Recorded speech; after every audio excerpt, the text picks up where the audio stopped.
বিষ্ণুপ্রসাদ শর্মা সহ আমাদের বিধায়করা একটি মুলতুবি প্রস্তাব নিয়ে আসলেন যে এইভাবে চা বাগানের লিজ দেওয়া জমিকে তুলে দেওয়া উচিত নয় বা আমরা এর বিরোধিতা করছি। মোশন নিয়ে আসে, সেই মোশনও আমাদেরকে এই সদনে উত্থাপিত করতে দেওয়া হয়নি। সদ্য সমাপ্ত বিজিবিএসে চা বাগানের জমি 20% ফ্রি হোল্ড করার ঘোষণা রাজ্যের। এই ঘোষণার তীব্র বিরোধিতা বাংলার প্রধান বিরোধী দল বিজেপির। লিজের জমি কোনোভাবেই দখলদারি চলবে না এই দাবিতে এবং বিজিবিএসে করা ঘোষণার বিরোধিতায় বিজেপির আনা মুলতুবি প্রস্তাব পাঠ করলেও আলোচনার প্রস্তাব খারিজ করেন অধ্যক্ষ বিমান বন্দ্যোপাধ্যায়।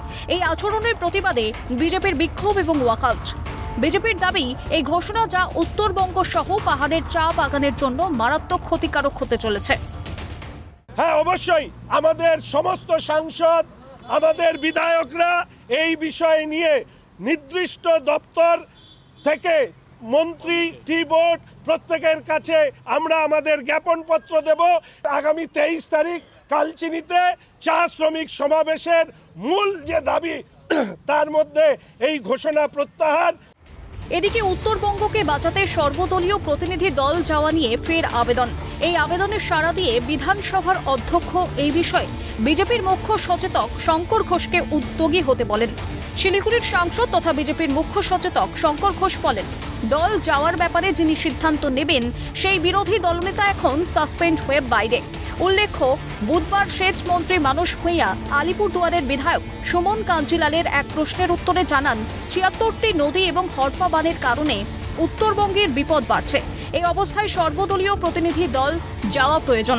পরিষদীয় মন্ত্রী শোভনদেব চট্টোপাধ্যায় বিধানসভাকে জানান, তিনি চেষ্টা করেও ব্যর্থ হচ্ছেন বিরোধী দলের অসহযোগিতায়। রাজ্যের সরকারের যে প্রস্তাব তা পাশ হওয়ার পরে বিভিন্ন স্তরে আলোচনা হয়েছে। আশা রাখি আলোচনা ঐক্যমতে পৌঁছলে ভবিষ্যতে এই ব্যাপারে বিরোধী দলনেতা আমাদের যাওয়ার ব্যাপারে কোনো সিদ্ধান্ত হলে তিনি ঘোষণা করবেন। ভিতরে সর্বদলীয়ভাবে যাওয়ার প্রস্তাব গৃহীত হয়, সবাই সেটাকে গ্রহণ করে, আমার তারা মত দিচ্ছে। এবং এটা এখানে মমতা বন্দ্যোপাধ্যায় বলেছেন এই ব্যাপারে বক্তব্য রেখেছিলেন, মনে আছে আমাদের বক্তব্য রেখেছিলেন, মুখ্যমন্ত্রী বক্তব্য রেখেছিলেন। তারপরে আমাদের রাজ্যের যে বিপজ্জনক যে পরিস্থিতি হয়, বন্যা ইত্যাদি হয়, এই কথা মাথায় রেখেই কিন্তু এটা বলা হয়েছিল।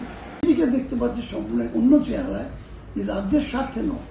যখন রাজ্যের স্বার্থের প্রশ্ন আসে, সেই টাকার প্রশ্নই হোক, আর নদীর ভাঙন রোধের জন্য বা ইন্দোর কমিশন,